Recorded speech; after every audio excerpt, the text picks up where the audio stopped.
Hello everyone, back tuning into today's second video. We're going to have a look at the weather for the next week to 10 days for today's second video. It's going to take us into the second week of February, and we'll be able to extend out a little bit beyond that with the extended GFS, ECM, and also CFSV2, which is taking us more or less to the end of February now. So it's pretty cold at the moment, and talk about this in the 5-day forecast. We've got some snow coming up tomorrow and into Friday. Quite an interesting Friday for 5-day forecast that we've released today. So if you would like to have a look at the 5-day forecast, then it is quite an interesting one.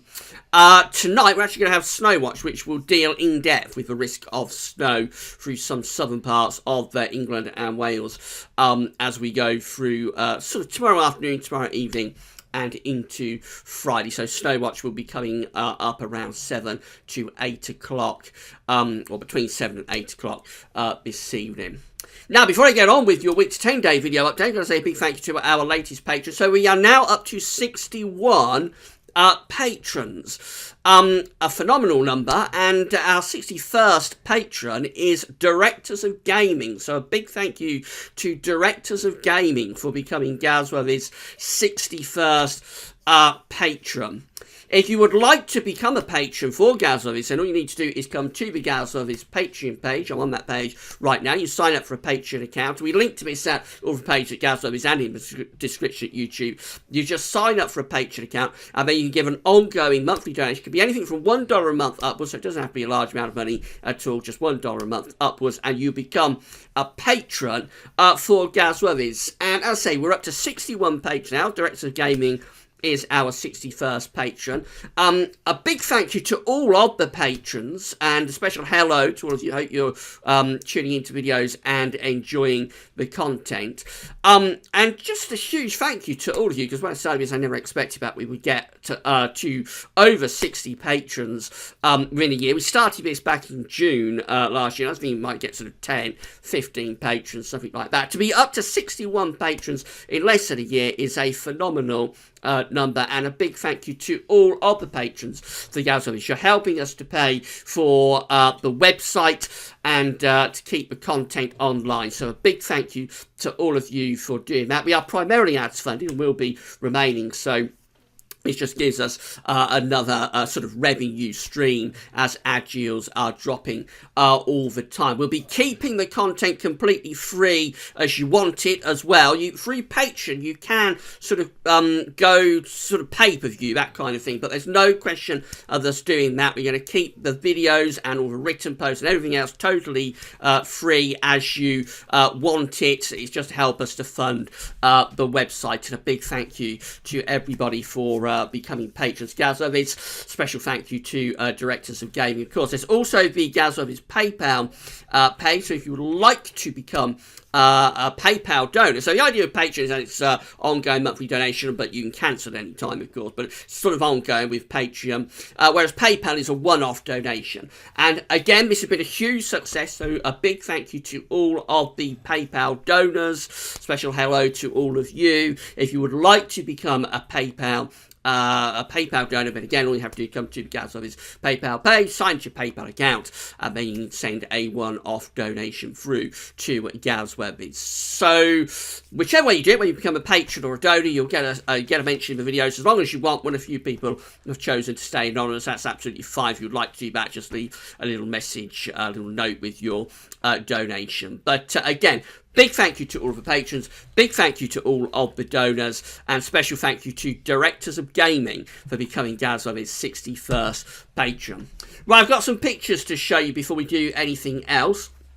So you've been sharing your pictures with us on social media and emailing them to us. I'm going to show you the email pictures first of all, and then we'll do the social media pictures another day. Got too much to cram into the video to go through everybody's pictures today, but I will get round to showing all of the pictures, or as many as I can, in future videos. So this one is from Paul Neville in Limerick, Ireland. They've had quite a bit of snow over in the Republic of Ireland last night and into this morning. So we have quite a lot of people watching from Ireland as well. Special hello to all of you. Hope you're enjoying the video. So this says from Paul Neville. It's showing snow in Limerick yesterday. This is from Philip O'Malley, a little bit further north in the Republic, up there in Sligo. And again, this is showing pretty deep snow there in Sligo from last night. So this is from this morning, and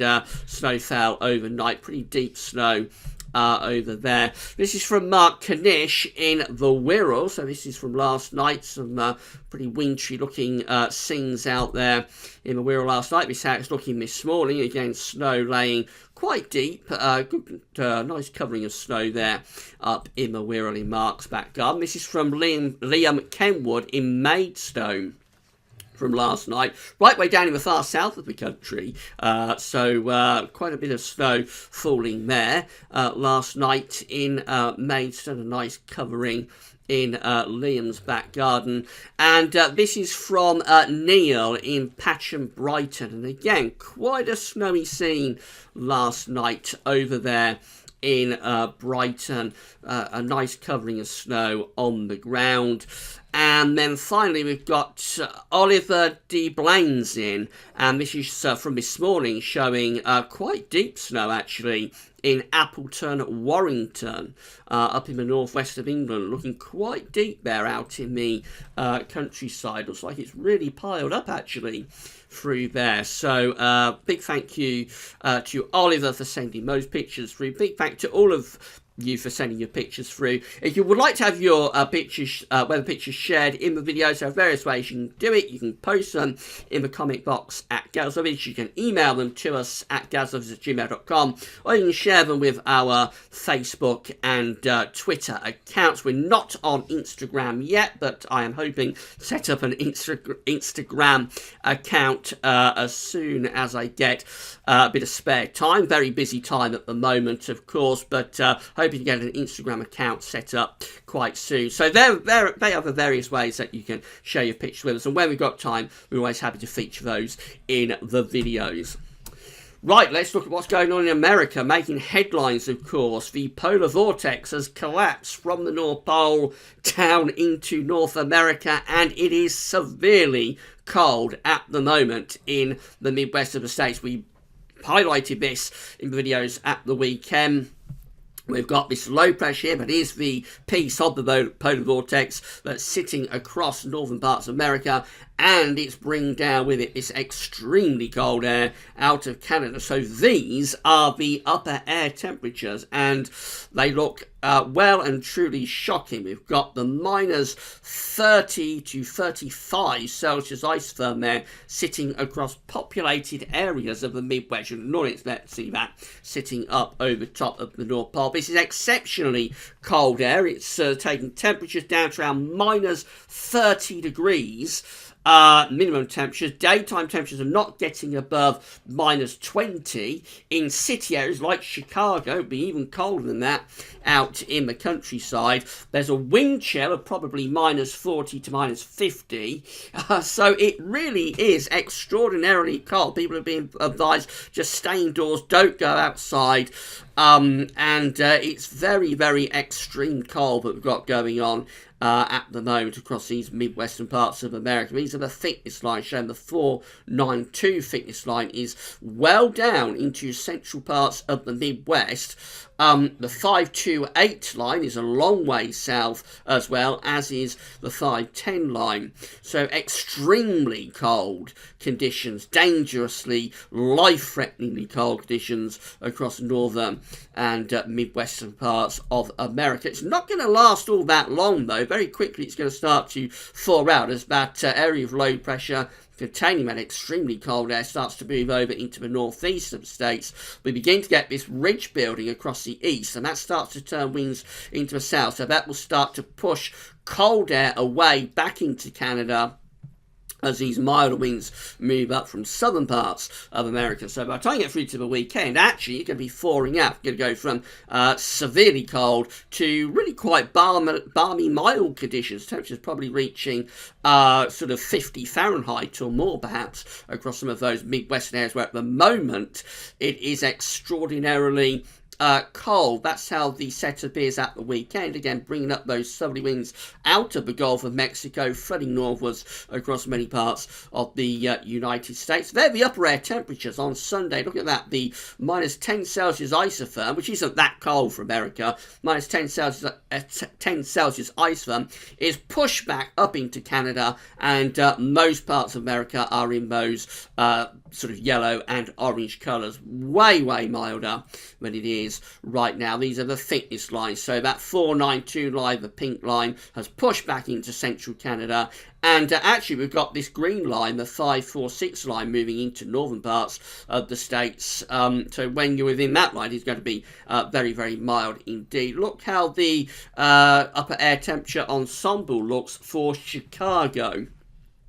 So this is the GFS ensemble for Chicago. At the moment, they are off the scale cold. They are down here with upper air temperatures off the scale. The scale goes down to minus 30 with the upper air temperatures, but it's even colder than that, probably around minus 35. But by the time you're through to the weekend, the upper air temperatures are shooting up to nearly 10 degrees at 850 HPA. That is very dramatic indeed, that temperature rise. Not sure whether there'll be ice associated with that. This is the kind of situation that might deliver an ice event, I would have thought, as those temperatures rise so very quickly, but of course still freezing cold on the ground. It will take a long time to get this extreme cold out of the ground. So there may be the potential for some sort of ice event, I would have thought, for northern parts of America. We do have people watching from America, so let me know if this does yield an ice event across parts of the states as it turns milder.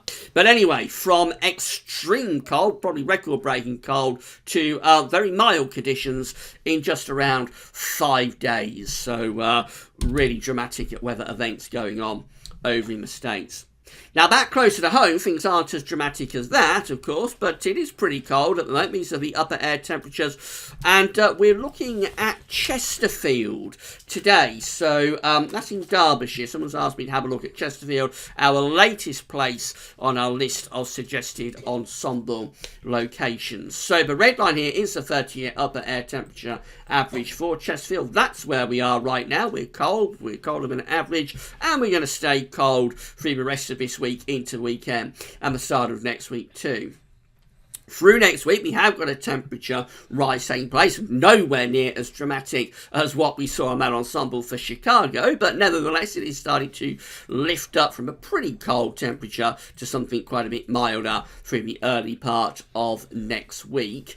Beyond that, we have a lot of scatter, so we have several members of the GFS ensembles up here, quite mild, several though that are down there, really quite cold, and that does include the operational GFS run, which I'm going to show you in a moment. This thick green line standing out here was a pretty cold run in the extended range. I'll show you the reason why very shortly, and it's going to confirm that next week's weather still isn't completely sorted out, although it probably will turn a bit milder through the early part of next week. How long any milder incursion lasts, quite uncertain.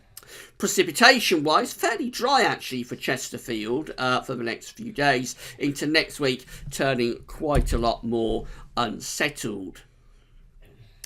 Temperature anomalies from the 30th of January to the 7th of February, colder than average for the UK and Ireland, colder than average for much of northern and western Europe as well. The southeast of Europe looking a lot milder down there. Precipitation anomalies from the 30th of January to the 7th of February are drier than average, so cold and relatively dry in the week ahead. This is that GFS 6 o'clock run then, and this is how Saturday is rolling. So it's still cold on Saturday, winds in from the north or the northeast. It's going to be a cold weekend. Expect as this high pressure travels over the country for Sunday, a severe frost Saturday night into sunny. There could still be snow showers running down the eastern coast. Then we've got this low pressure moving in from off the Atlantic. Quite a bit of uncertainty with this low pressure. How it comes in and how it interacts with the block of cold air that's sitting over the country will be important, because it might just bring rain across the country on Monday. There is a potential, though, that there might be some snow. And if there is snow, I think that's more particularly for eastern and maybe in southeastern parts of the country. So that's one to watch, what's happening on Monday. That gets out of the way, and we do go slightly milder as we go through into Tuesday. We're beginning to bring the air in from off the Atlantic, but notice high pressure starting to build up over Scandinavia. And so, in the second half of next week, this 6 o'clock GFS run actually builds a Scandinavian high, a proper Scandinavian high, up to 1,045 millibars. It begins to bat the winds into the east and southeast. Now, this is drawing up milder air for a while through the middle of next week from the south. We will probably see temperatures returning back closer to average, but then the wind begins to turn into the east in the second half of next week. So we're nearly at day 10 now, a very long way out. This is Friday the 8th of February, but it is turning the wind into the east. We have quite a deep cold pool sitting to our east. We're just bringing a minus 10 Celsius isotherm onto the east coast there, which is kind of like sort of level that you where you won't get the daytime temperatures above freezing, really. So minus 10 is like the minimum to be able to say that you're having a big freeze, really. If that goes on for a few days within minus 10 Celsius or lower, 850 HPA upper air, then basically you're having a bit of a freeze up. So we're bringing a minus 10 Celsius isotherm onto the east coast at the end of next week, Friday the 8th of February. We keep that Scandinavian high sitting to our northeast, actually continue to bring in those east to northeasterly winds, and that takes those cold upper air temperatures further in across the country. So we push the minus 10 Celsius isotherm further into the UK, and we'll probably be bringing quite heavy snow showers with those upper air temperatures onto the east coast.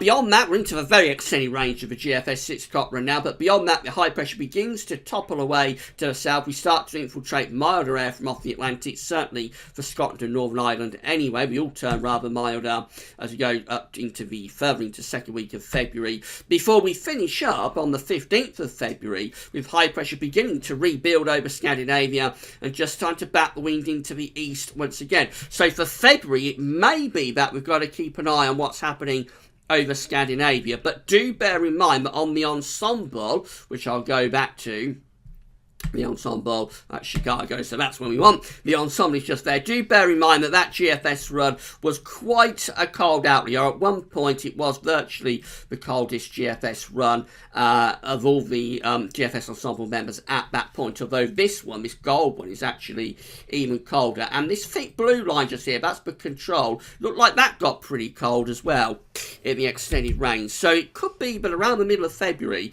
we've got to be watching out for heights to rise over Scandinavia. This is how the ECM is looking. So again, we've got wind in from the north on Saturday. Going to be a cold weekend, hard frost, and there could well be some snow showers in the east. Then early next week, we move this area of low pressure in from the Atlantic. Again, it's coming into cold air, so we've got to watch out whether there's some transitional snow. Eventually, it does pull up some milder air from the Atlantic through the middle part of next week. We see the temperature lifting up, and then the ECM takes us just into a milder spell of weather really through the second half of next week, and that's how we look at day 10 on Saturday the 9th of February. Low pressure is out to the west of the country. It is building up a high pressure over Scandinavia. It's a bit further north compared to where the GFS has it. It's kind of like in the far north of Scandinavia, back into the west of Russia. But again, it will only take a slight difference to possibly start pushing some of that cold air from the east our way. There is plenty of cold air sitting to the east. That's how the upper air temperatures look with the ECM at day 10. So just a few hints here that after a bit of a milder incursion through the middle of next week, possibly we've got to look towards Scandinavia as we go further into the second week of February. These are how the ECMWF ensembles are looking today with the postage stamps at the Icelandic Met Office. So these are all of the options that are on the table at day 10, which is the 9th of February. So we've got 16 members of the ECM ensembles that are bringing in cold easy winds. These ones do successfully build a Scandinavian high by day 10. similar to what the GFS operational run was showing, and bring in easterly winds, which of course could be very cold indeed. Then there's another 14 mode that are much milder. They have low pressure out to the west of the country, and they're feeding up sort of a southwesterly or even southerly wind. High pressure is to the east. You might be in warm air advection going on with those actually, with low pressure to the west of us, high pressure to the east of us. We could be pushing up southerly winds into the pole. So going on a few days beyond that, you might start to find high pressure inflating around Scandinavia. There's another 13 that do have a bit of a blocking signal up to the north, but they also have this low pressure out to the west, and these are milder. These are bringing in winds from west or southwesterly direction, and it includes the operational ECM run as well, the run that we was just looking at. We've got 5, a minority option with high pressure ridging from the Atlantic through the UK and over to the east, so they're just dry and settled, probably quite cold. And then we've got another 3 that have the high pressure sort of centred out to the west of the UK. They're dry and anticyclonic, probably with a bit of an Atlantic influence, so those ones would be relatively mild. Quite a split within the ECM ensembles, but there is certainly the possibility, the 16, including the control ECM run, that is producing that high pressure up over Scandinavia at day 10. Going further out to the 14th of February to Valentine's Day, which is of course 2 weeks away, we find again we've got 16 members of the ECM ensembles that have high pressure down to southwest. They're bringing it to the southwest. They're bringing up a relatively mild southwesterly wind. We have another 12 that have high pressure out to the west of the country, and they're sort of dry settled, probably quite chilly with the wind coming around that high pressure from the north. We have another 12 that have like a blocking feature centred around Greenland and Iceland. These are cold. These are bringing in the winds from a north or northeasterly direction. And then we've got another 11, including the control run of the ECMWF, but again has a strong blocking signal from Greenland to Scandinavia, low pressure to the south. Those ones would be pulling in cold, potentially very cold air from the east. So the control ECM run was in the freezer in its extended range today. Finally, a CFS V2 for the next month, and these are the 500 millibar heights broken down into week periods. The first week period will take us from the 30th of January to the 5th of February. The coming week has this area of below average heights over to the south of the UK. The jet stream's down here, so it's cold and it's wintry in the week ahead. There will be snow potential tomorrow and through to Friday. More on that in Snow Watch later.